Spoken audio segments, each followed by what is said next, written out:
These soldiers had been stripped of everything familiar by war, but nothing could have prepared them for the moment when they first encountered those vibrant American magazines.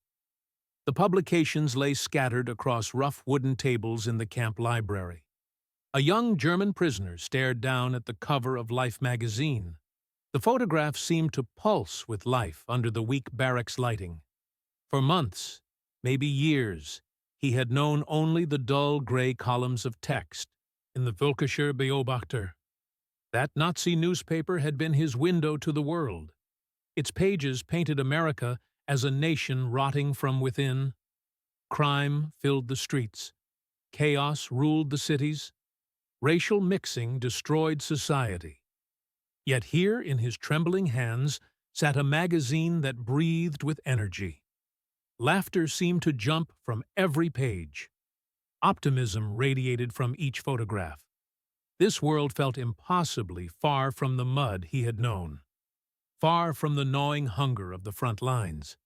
The first wave of shock hit many German prisoners hard. The content surprised them, but the tone stunned them even more.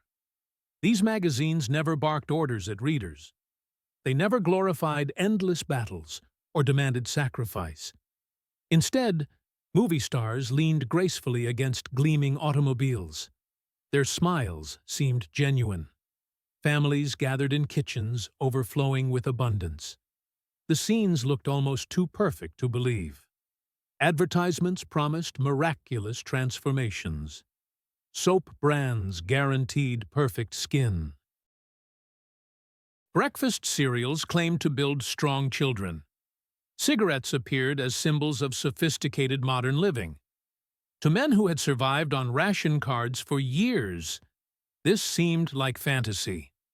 The idea that people could choose between dozens of brands felt incomprehensible. How could any society offer such variety during wartime? One discovery left them particularly shaken. The sheer range of topics within single issues amazed them.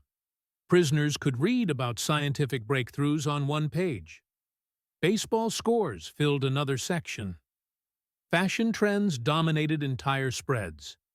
New inventions appeared alongside cooking recipes. German publications had been stripped bare of such diversity. Every article served the same purpose. Victory demanded constant attention. Sacrifice required endless reinforcement. The Führer's vision needed perpetual celebration. These American magazines revealed an entire culture unfolding in glossy detail. Freedom of expression flourished even during wartime. This contrast left many prisoners dizzy with confusion. Some laughed nervously at what they saw. These pages had to be exaggerations. Perhaps they were complete fabrications. Others devoured every single line. Their eyes refused to look away from the images. The illustrated spreads in Life and Saturday Evening Post captured their attention most powerfully. Full-page photographs showed skyscrapers reaching toward clouds. The buildings towered above busy city streets. Soldiers smiled alongside their American sweethearts. Supermarkets stretched endlessly with stocked shelves. Row after row of goods filled every available space. These men had grown up with scarcity as their constant companion. Butter had been replaced with synthetic substitutes.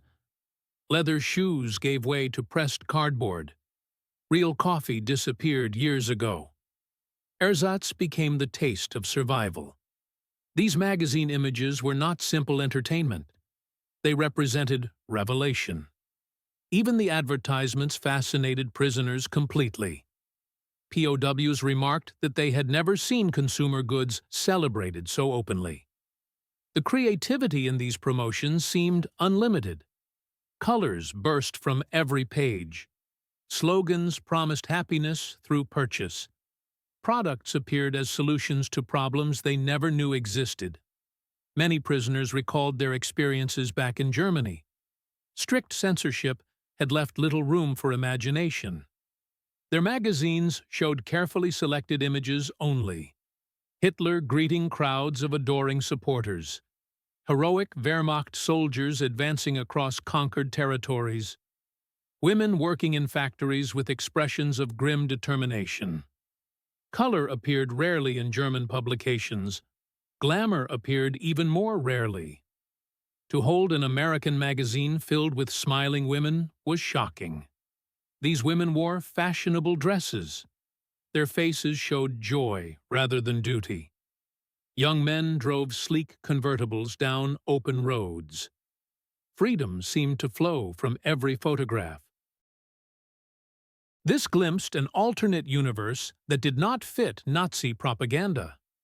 The image of a collapsing society crumbled before their eyes. America was supposed to be decadent. It was supposed to be weak. Yet these pages suggested something entirely different. The emotional state of these prisoners amplified every effect. Years of deprivation had left them hungry. The trauma of capture still burned fresh. They craved more than food. They desperately needed a sense of normalcy, something that connected them back to civilian life. American magazines offered exactly what they needed. These publications were not written for soldiers. They carried no wartime propaganda messages. They were created for ordinary citizens living ordinary lives. Every excess felt authentic. Every trivial detail rang true. This made the magazines even more powerful. They were genuine slices of a culture that German POWs had been told did not exist. Not every prisoner responded the same way. Some dismissed the magazines immediately. They muttered about distractions designed to weaken resolve. These publications were enemy weapons in disguise. Reading them showed weakness or betrayal, but other prisoners reacted differently. Younger men who had grown up under totalitarian press felt quietly shaken. They had known only the controlled media of the Third Reich since childhood. Flipping through glossy pages of life felt like opening forbidden windows. They began to wonder what else had been hidden. What truths lay buried under layers of ideology? These first encounters with American magazines became unforgettable moments. Captivity experiences changed forever in those quiet reading moments. This was not warfare as they understood it. No rifles were involved. No tanks rolled forward. Paper and ink cut most deeply into their consciousness. Seeds of doubt took root in fertile ground. Fascination grew alongside uncertainty. The realization dawned slowly that the world was far more complex than they had been told. It was far more colorful than anyone had ever admitted. These magazines revealed possibilities they never imagined could exist. Reading American magazines felt like stepping through doorways into parallel realities. The experience both fascinated and deeply unsettled them. In the pages of Life and Saturday Evening Post, they discovered Hollywood glamour. Glossy photographs splashed across every page. Actors like Clark Gable radiated masculine charm. Actresses like Rita Hayworth and Veronica Lake embodied beauty and wealth. These faces had been completely absent from controlled German press. Entertainment had been tightly managed back home. Star culture was muted under the constant shadow of war. Some prisoners admitted years later that they had never seen women's faces portrayed with such openness. Such allure existed free from political messaging. These magazines in captivity provided their first glimpse. Consumer product advertisements shocked them even more. POWs leafed through page after page of promotions. Refrigerators promised to keep food fresh longer. Washing machines would save hours of labor.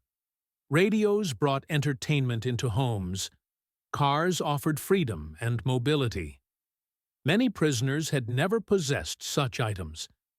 They had never even imagined them as part of everyday civilian life. Nazi Germany had trained ordinary citizens to accept ration cards. Shortages became normal. Government-issued substitutes replaced real goods.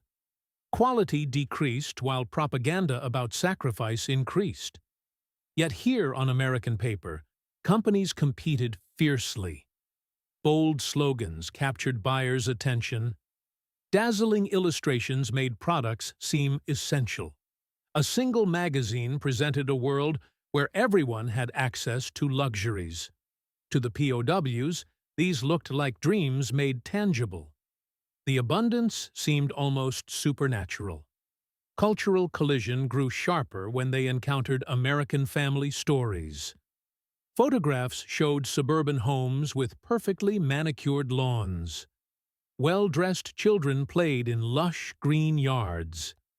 These images contradicted everything they had been taught.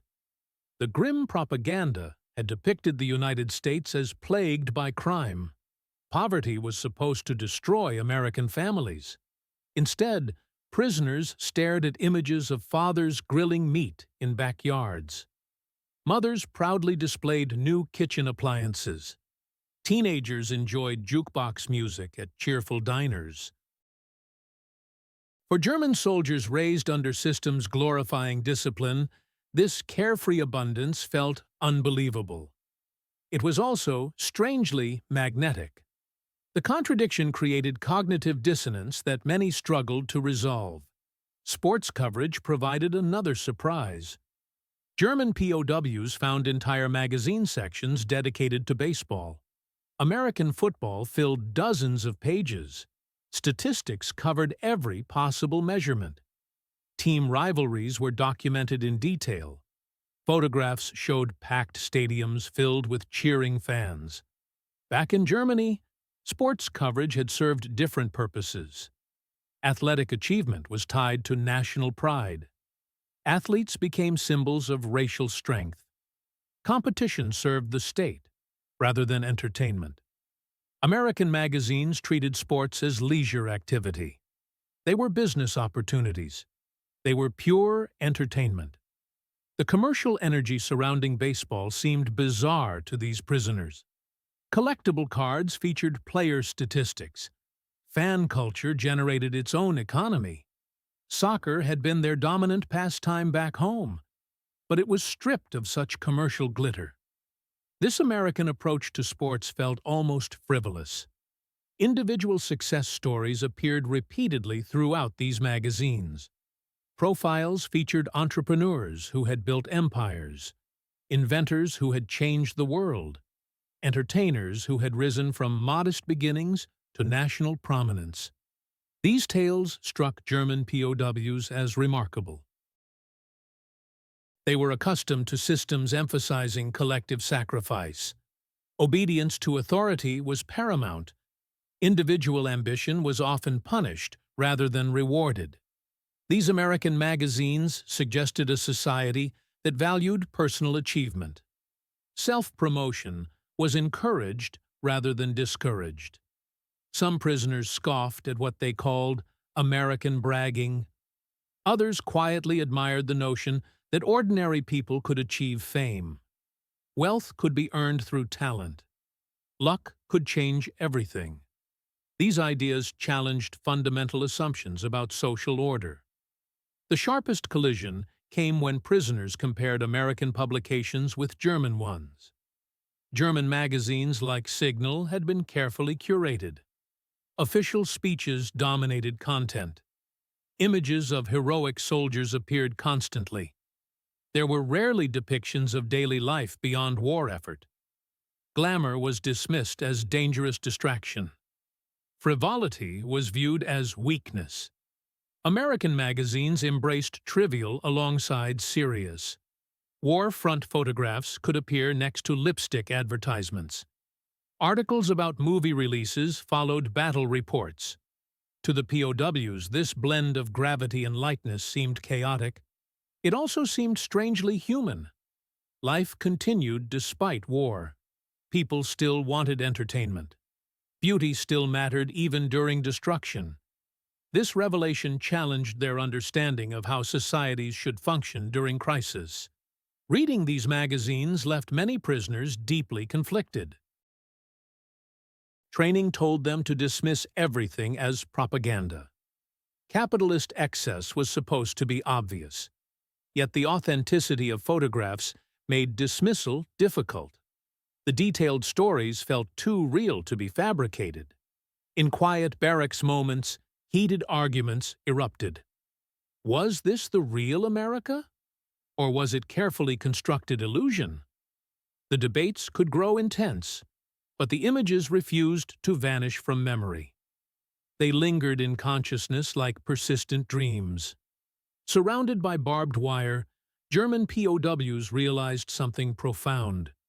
Their mental picture of the world had been completely shattered. These glossy pages revealed not only foreign culture, they also exposed the severe limitations of the culture they had left behind. For some prisoners, this was the first step.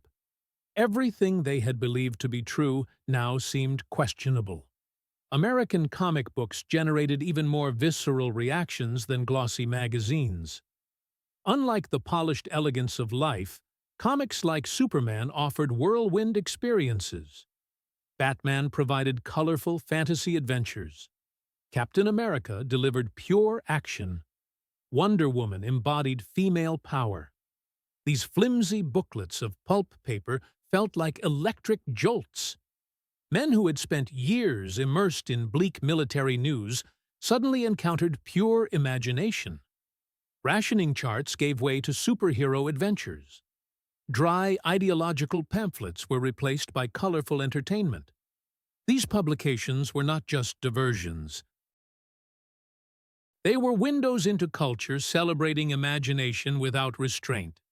Superman fascinated prisoners most powerfully. Here was a hero fighting for truth and justice. These themes resonated strongly in wartime environments. The irony was not lost on thoughtful prisoners. Nazi propaganda had painted America as weak and degenerate, yet the country's most beloved fictional icon was nearly invincible. He protected innocent people. He crushed villains with unshakable moral certainty. Some POWs privately compared Superman's strength to Hitler's image as Germany's savior. But unlike their Führer, Superman seemed completely incorruptible. He fought not for conquest, but for ideals. He protected rather than destroyed. He saved rather than sacrificed others. This comparison raised uncomfortable questions about their own leaders. Batman offered different appeals entirely. His dark Gotham City reflected urban American anxieties. Yet his persona, as wealthy playboy, transforming into masked vigilante, felt exotic. German prisoners had been raised in systems where private wealth was hidden. Sacrifice for the Reich demanded modesty about personal possessions. To see a character who flaunted wealth in one moment seemed shocking. Then he fought evil the next moment with that same wealth. This created striking contrasts with rigid German images of authority. Leaders were supposed to be austere. They were supposed to sacrifice alongside their people. Batman's dual nature challenged these assumptions. Comics carried symbolic weight that POWs could not ignore. Captain America literally punched Hitler on the first issue cover. This image shocked men who had been taught reverence for their leader. Such disrespectful, cartoonish treatment would have been unthinkable in Germany. Censorship was absolute back home. Reverence for authority was demanded at all times. These images generated strong emotional reactions. Some prisoners laughed nervously at the audacity. Others grew angry at the perceived insult. But all recognized this as cultural warfare. To depict their leader so disrespectfully revealed American attitudes toward authority. It suggested a society comfortable with criticism and mockery of power. What stood out most was the sheer freedom of imagination. German publications for young readers had served as indoctrination tools. Der Pimpf filled pages with tales of brave Hitler youth. Adventure stories reinforced loyalty to the Reich. Everything was moral lesson disguised as entertainment. American comics felt chaotic by comparison. Colors saturated every panel. Fun was unapologetically celebrated. Superhuman strength defied natural laws. Bizarre science experiments created impossible scenarios.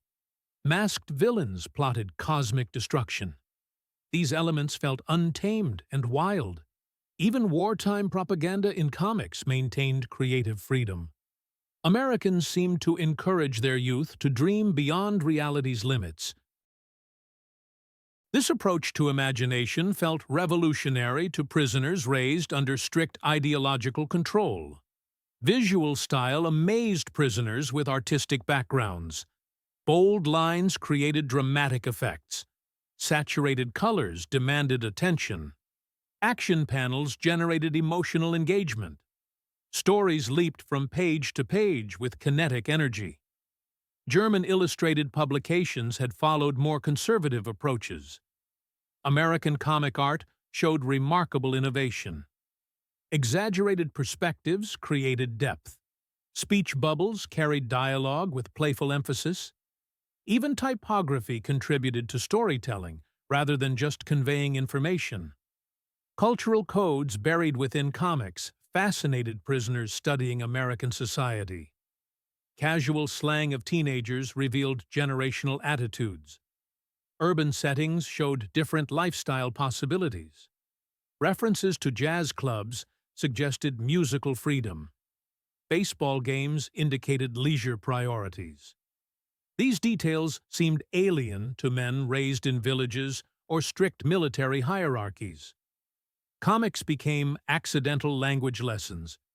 POWs learned colloquial English phrases far different from formal military vocabulary taught in schools. Slang expressions opened windows into informal American communication. Perhaps most importantly, comics provided emotional escape from captivity. Inside barbed wire boundaries, days often blurred together monotonously. Reading about Superman soaring above Metropolis offered momentary freedom. Batman battling gangsters stirred imaginations in ways few had experienced since childhood. For some prisoners, this return to youthful wonder felt bittersweet. It reminded them of freedoms lost to war and captivity. For others, comics became addictive escapes. Issues passed secretly from bunk to bunk. Pages wore thin from constant handling and repeated reading. American comics left lasting imprints on German POW consciousness. They revealed how different their captors' culture was from everything they had known. Societies allowing such bold creativity even during wartime operated by completely different principles. This realization was as transformative as any formal education or propaganda lecture. The fascination with magazines and comics evolved into something beyond casual reading habits. Within camp boundaries, these publications became treasured possessions. German POWs began collecting American materials like precious artifacts. Trading networks developed around access to entertainment. Some prisoners even hid publications as if they contained dangerous contraband. Camp authorities often permitted limited circulation of American materials, but rules governed which issues could be shared. Timing restrictions controlled when reading was allowed. Too much access was considered risky for prisoner morale.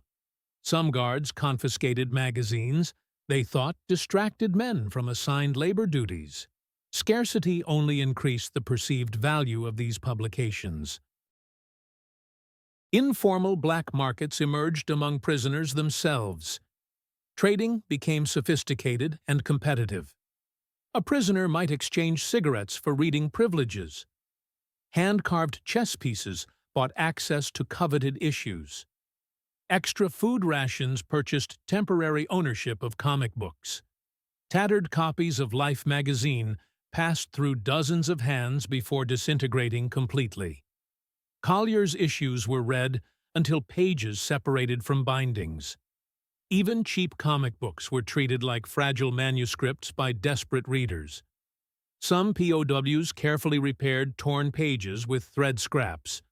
Others used tape fragments to preserve favorite images. Ownership of any issue became a status marker within barracks hierarchies. The most popular stories were retold aloud to those who never saw original publications. Detailed descriptions replaced actual reading experiences. Memory became the medium for sharing entertainment. Not all guards approved of these trading activities. Prisoners caught hoarding magazines faced punishment occasionally. Extra work assignments were common penalties. Brief confinement periods discouraged excessive collecting behavior. But risks did not stop the desire to possess these glimpses of American culture. The hunger for publications extended far beyond simple entertainment needs. These materials provided connections to worlds outside prison fences. They offered psychological escape from captivity's harsh realities. They reminded prisoners that life continued beyond barbed wire boundaries. In one Texas camp, German prisoners reportedly memorized entire comic storylines completely. They retold adventures in dramatic voices to groups of fellow inmates. The reading experience transformed into performance art. Captivity bred creativity in unexpected ways. Collecting culture led to remarkable adaptations of American content. Prisoners skilled in drawing began copying images from comics and magazines. Hollywood stars were sketched into personal notebooks. Superheroes appeared in charcoal portraits. Even advertisements were reproduced in colored pencil when materials allowed. These drawings decorated barracks interiors with images of freedom. They served as personal keepsakes of imagined worlds. Some prisoners combined American material with personal imagination. Hybrid cartoons showed German figures interacting with Superman. American landscapes blended with European village memories. Such creative improvisations revealed how deeply these images penetrated prisoner consciousness. The materials became more than entertainment. They became inspiration for artistic expression and cultural fusion. Magazines served as valuable educational tools for language learning. Prisoners with stronger English skills used texts to teach vocabulary to others. Words were underlined in margins for emphasis. Comic jokes were translated into German for sharing. Informal language classes developed around advertisement content and caption reading. A toothpaste advertisement could serve as consumer English lesson. Comic panels helped explain slang and idiomatic expressions. This unplanned use of American media as educational resource gave POWs additional motivation for collecting. Learning opportunities made the materials even more precious. Serialized storytelling in comics created particular fascination and frustration. Many comics continued plots across multiple issues. Cliffhanger endings left readers desperate for continuation. POWs cut off from steady access found this torturous. Missing issues became obsessions. A prisoner who read one Captain America issue would spend weeks searching for the next installment. Every new arrival from other camps was questioned about comic availability. The longing for story continuation mirrored longing for freedom itself. Both remained just out of reach behind barbed wire barriers. Collecting activities fostered unexpected connections between prisoners and guards. Some American guards developed sympathy for German reading hunger. They occasionally provided additional magazines or comic books. These small gestures created human moments amid institutional captivity. The transformation of simple publications into treasured possessions revealed the power of cultural connection. Even enemy materials could provide comfort and hope during the darkest periods of imprisonment. Reading became resistance against despair and isolation. Some guards found the prisoners' eagerness amusing. They would slip magazines into eager hands when supervisors weren't watching. This created strange relationships between captors and captives. The same soldiers who barked orders during roll call might quietly pass along a comic book later that evening. These secret exchanges confused everything the German prisoners thought they knew about their enemies. Americans weren't supposed to show kindness. They weren't supposed to care about entertainment or prisoner comfort. Yet here were guards sharing their own reading material like friends might. The forbidden aspect made these magazines even more precious. German prisoners would hide comic books under thin mattresses. They traded issues like currency in the exercise yard. Shadows and whispered conversations accompanied every exchange. This wasn't rebellion against American authority. It was rebellion against everything they had believed before capture. Every page turned was a small act of defiance against their old world view. These prisoners were claiming pieces of a culture that had been painted as evil. Time passed slowly in the camps. The magazines grew worn and fragile from constant handling. Pages became soft as cloth from countless fingers turning them. But these battered publications transformed into something sacred. They represented freedom of thought. They stood for curiosity that couldn't be crushed by barbed wire or guard towers. Most importantly, they proved that inner lives could remain unconfined, even when bodies were imprisoned. Reading American magazines became more than simple entertainment for the German prisoners. Each publication turned into a measuring stick. Every article forced comparisons with the homeland they remembered. Bright photographs seemed to mock the gray reality of wartime Germany. Every colorful advertisement reminded them of what their country lacked during those final desperate years. Scarcity had become the German way of life. Censorship had silenced honest voices. Fear had replaced hope in daily conversations. Magazine pages showed American supermarkets bursting with food. Shelves groaned under the weight of countless products. Meat, vegetables, fruits, and canned goods filled every aisle. The abundance seemed impossible to German eyes. These men remembered their families fighting for tiny portions of margarine. They recalled waiting in endless lines with ration cards. A few ounces of bread required hours of standing in cold streets. The contrast felt like a physical blow.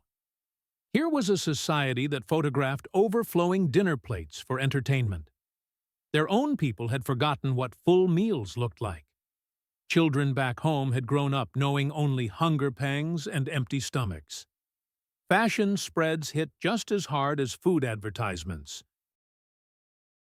American magazines displayed women in silk dresses that shimmered under studio lights.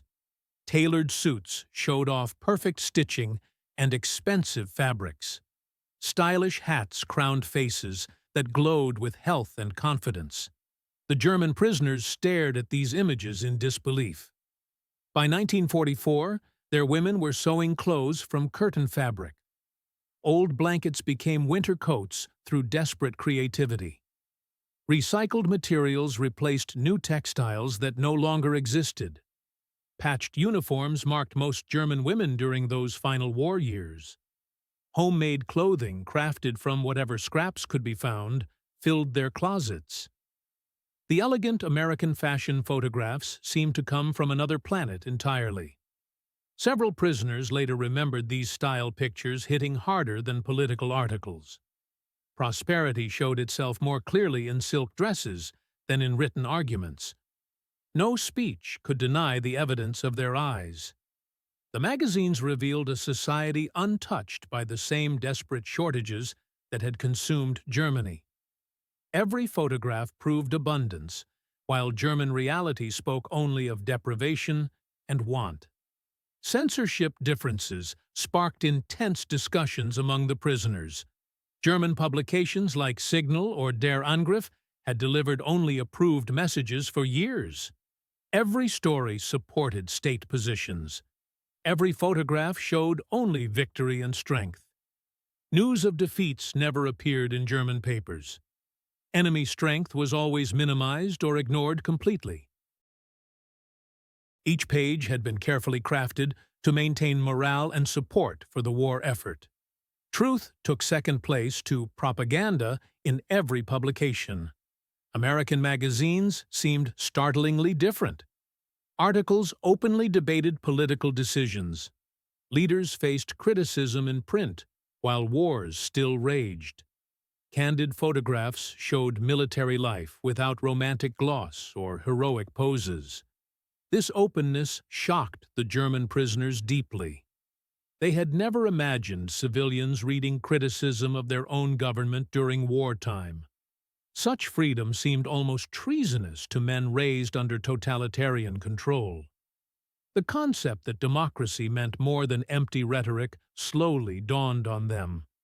These magazines provided the first real evidence that political freedom existed somewhere in the world. Even humor struck the prisoners as revolutionary. Political cartoons mocked leaders with casual disrespect. Military blunders became sources of public laughter. Social habits faced satirical examination in comic strips and editorial drawings. For men who knew that mocking Hitler could mean imprisonment or death, such cartoons seemed impossible. Some initially suspected the humor was fake. Perhaps Americans had planted these magazines specifically for German eyes. But the consistent casual tone across multiple publications eventually convinced them otherwise. This irreverent humor appeared genuine. Americans really could laugh at their own government without fear of punishment. The more they read, the more they questioned everything they had been taught. Conversations in crowded barracks turned into heated debates. One prisoner might insist the magazines exaggerated American prosperity. Surely poverty still existed in America. Surely the abundance was carefully staged for propaganda purposes. Other prisoners argued that even exaggerated prosperity proved something important about American society. The freedom of tone impressed them more than specific claims. The sheer variety of voices speaking in these publications demonstrated something their German experience had never allowed. These discussions, sparked by printed pages, slowly wore away the certainty that Nazi propaganda had worked so hard to build. Political and economic differences weren't the only revelations. These magazines celebrated individual achievement in ways that seemed foreign to German prisoners. Profiles featured inventors who had changed the world through personal vision. Athletes received recognition for individual excellence rather than service to the state. Movie stars became famous for entertaining people rather than promoting political messages. Ordinary citizens achieved sudden fame through personal accomplishments or unusual stories. This emphasis on individual success contrasted sharply with German insistence on collective duty. Sacrifice for the fatherland had been the highest virtue in their education. Personal ambition was selfish unless it served the state's greater goals. For prisoners raised on collective thinking, this celebration of individuals raised troubling questions. Could a society built on personal freedom really be as weak as their teachers had claimed? Did individual ambition make countries stronger rather than weaker? The comparisons didn't always favor America in prisoners' minds. Some dismissed the excess as decadent and wasteful. They shook their heads at photographs of American teenagers drinking sodas in brightly lit diners. How could such luxury exist while their own countrymen starved in bombed cities? The contrast seemed almost obscene to prisoners who remembered friends dying for lack of basic medical supplies. Yet even dismissal required confronting uncomfortable truths. The differences between societies could no longer be ignored or explained away. These magazines forced honest examination of competing worldviews. Prisoners found themselves holding mirrors that reflected two different realities. One reality matched everything they had been taught to believe and defend. The other reality emerged from these colorful American pages. The reflection left many deeply unsettled. Which image came closer to representing truth?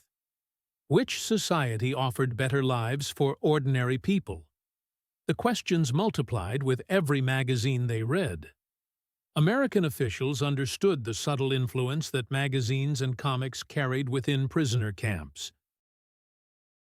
By mid-war, U.S. authorities began deliberately using publications as tools of persuasion. The Office of War Information and War Department recognized powerful opportunities. Rather than confronting prisoners with formal lectures alone, officials discovered that seductive glimpses of American life might prove more persuasive. Glossy magazines could soften attitudes more effectively than harsh interrogation or direct political pressure. The approach seemed almost gentle compared to traditional prisoner handling. Seeds of influence could be planted through entertainment rather than force. This quiet propaganda worked by attraction rather than intimidation. Some camps received reading rooms stocked with mainstream magazines like Life and Saturday Evening Post, but authorities also included explicitly political pamphlets that celebrated democratic virtues. Guards and administrators observed prisoner reactions carefully. Which stories sparked the most discussion? Which articles were ignored or dismissed? Which images seemed to make the strongest impressions on German minds? This information helped refine future cultural influence efforts. Sometimes entire crates of publications arrived through organizations like the YMCA or church groups. The humanitarian appearance disguised ideological purposes. Prisoners received cultural comfort while absorbing American values and perspectives. German prisoners often debated whether this access was intentional or accidental. Some believed Americans were simply generous people who shared reading material freely. Their guards seemed genuinely friendly rather than calculating. Others suspected more deliberate efforts at influence and persuasion. The suspicion contained significant truth that prisoners couldn't fully appreciate at the time. Some facilities produced German-language newspapers specifically for prisoners. These publications blended neutral content with subtle pro-Allied messages. American magazines placed alongside these newspapers helped normalize democratic press traditions. The strategy aimed to make free press seem natural and trustworthy, rather than chaotic or dangerous. Prisoners gradually absorbed the idea that open debate strengthened rather than weakened society. Magazine access also served practical disciplinary purposes. Camp commanders learned that boredom and idleness bred restlessness among prisoners. Idle men caused more trouble than occupied men. Providing engaging reading material helped reduce tensions significantly. A prisoner lost in comic book adventures was less likely to plan escapes or cause disciplinary problems. Entertainment became a tool for maintaining order. The approach served dual purposes perfectly. Magazines kept prisoners occupied while subtly shaping their perceptions of American society and democratic values. Authorities carefully screened publications before allowing them into camps. Materials highlighting racial tensions or labor strikes were often withheld. Publications celebrating prosperity, technological progress, and cultural creativity received encouragement instead. The goal was presenting America as dynamic and stable society. This image directly contradicted everything German propaganda had claimed about American weakness and social chaos. The propaganda aspect became especially clear when prisoners encountered articles about democratic civic life.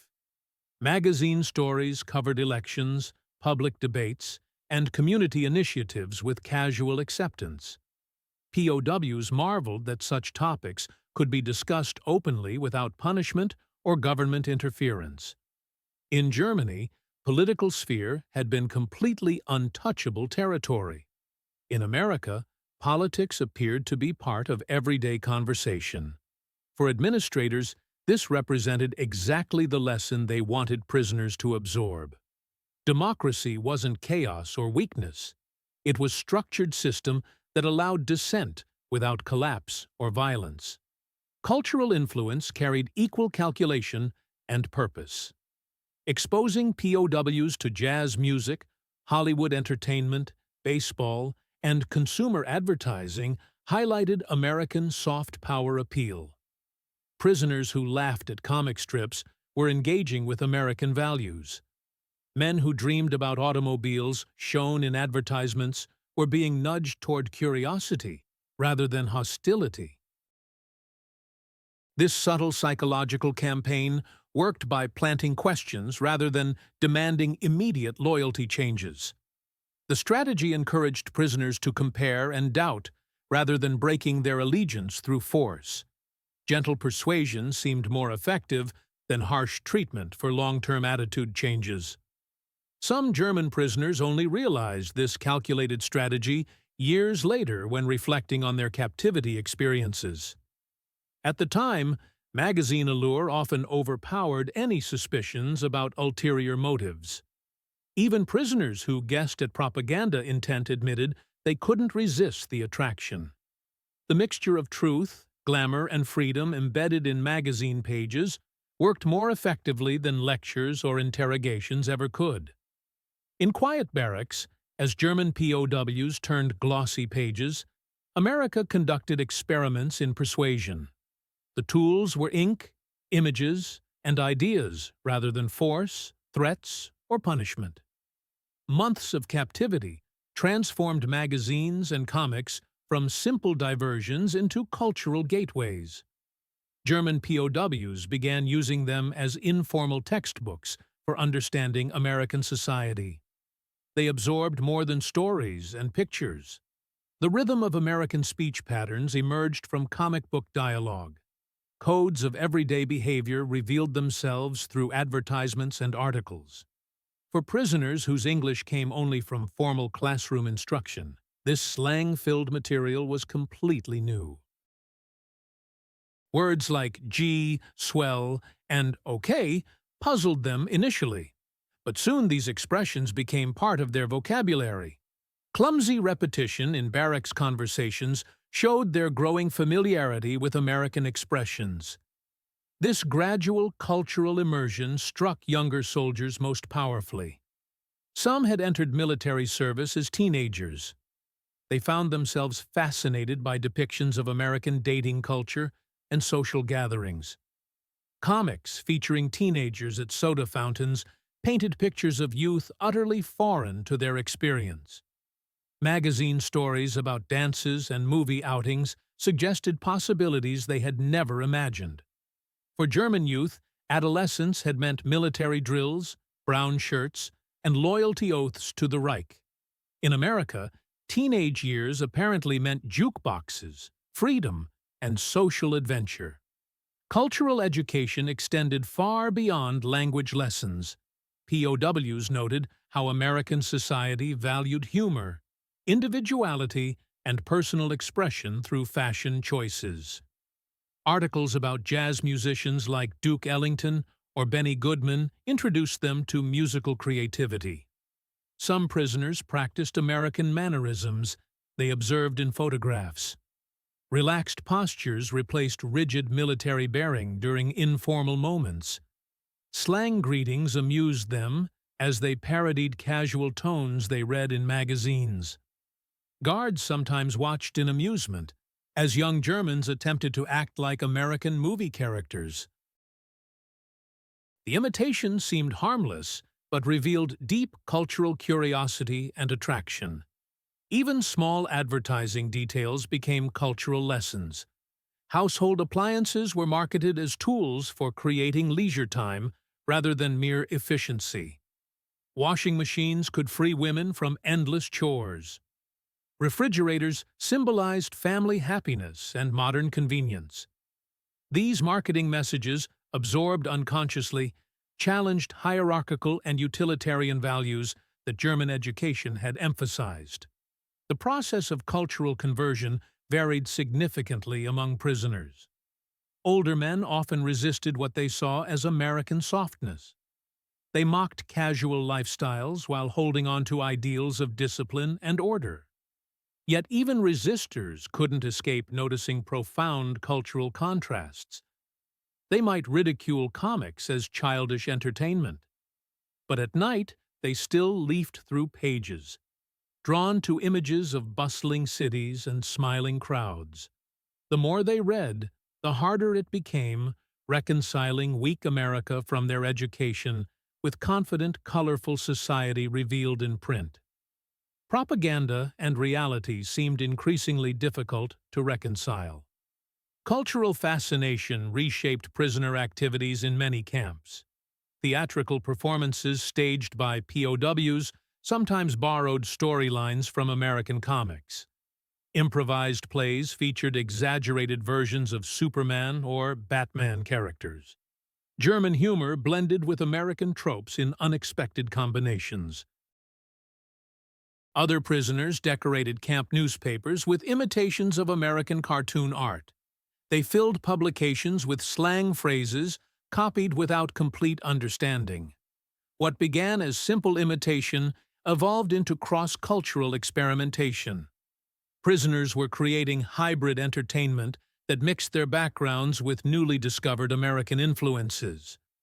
For camp authorities, this cultural curiosity represented quiet victory. They observed young Germans practicing English with comic books. Prisoners quoted American catchphrases and hummed tunes mentioned in advertisements. Without direct coercion, POWs were drifting toward identification with their captors' culture. It wasn't overnight transformation, but subtle reshaping of imagination and possibility. When war ended and prisoners gained release, many carried these cultural impressions home with them. Later testimonies revealed that some men actively sought American music, movies, and books after returning to Germany. They wanted to reconnect with the world they had glimpsed behind barbed wire. For them, magazines had been more than paper and ink.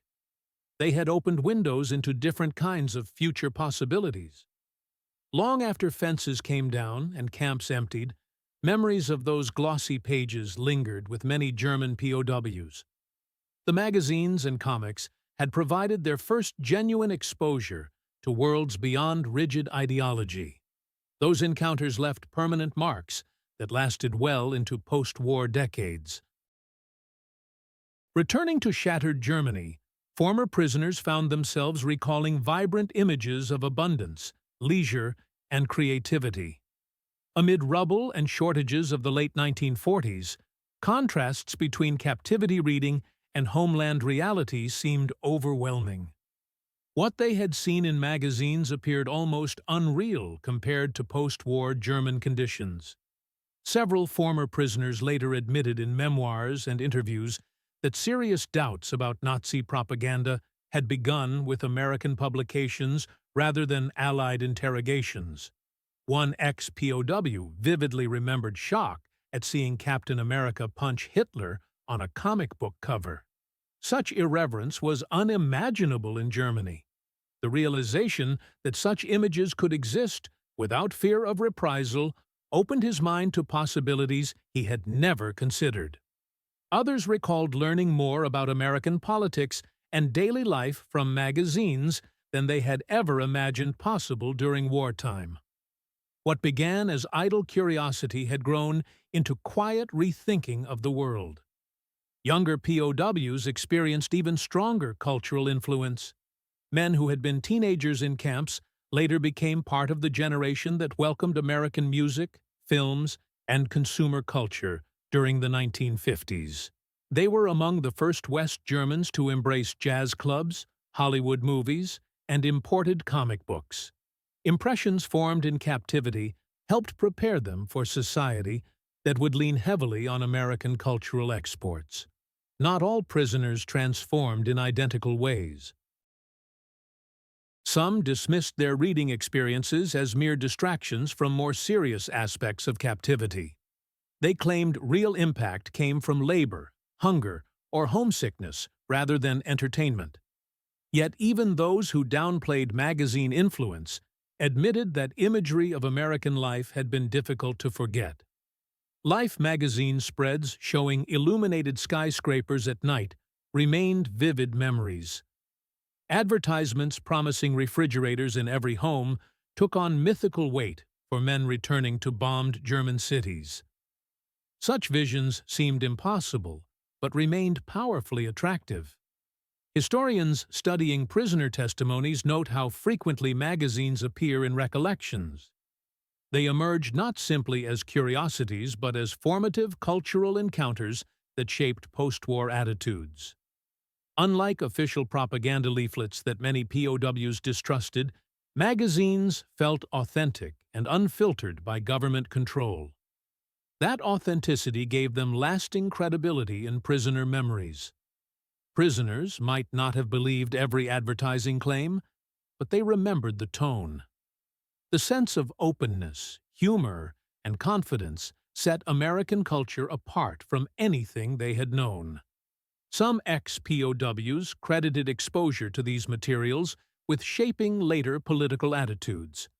Men who read about American elections and debates in magazines described feeling less hostile toward democratic institutions after the war. For them, magazines had served as unintentional civic education. Democracy appeared not as abstract system, but as part of ordinary daily life.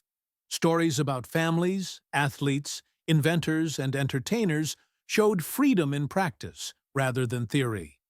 The legacy of reading experiences endured in quieter ways throughout post-war years. Former prisoners who became teachers, artists, or writers sometimes drew on visual styles and narrative forms first encountered in captivity. Bold lines of American comics influenced amateur cartoonists in Germany. Colorful advertisements inspired graphic designers seeking new approaches. Cultural borrowing had begun in the most unlikely places inside prison barracks. In the end, magazines and comics circulating in American POW camps proved to be more than entertainment or propaganda tools. They were cultural seeds scattered in unexpected soil among receptive minds. For many German soldiers, they planted first inklings of doubt, curiosity, and even admiration toward society they had been taught to despise. Decades later, memories of those flimsy pages still carried emotional weight. The influence remained powerful not because of ink and paper themselves, but because of the world those publications revealed. A world of possibility, freedom, and abundance that challenged everything they thought they knew.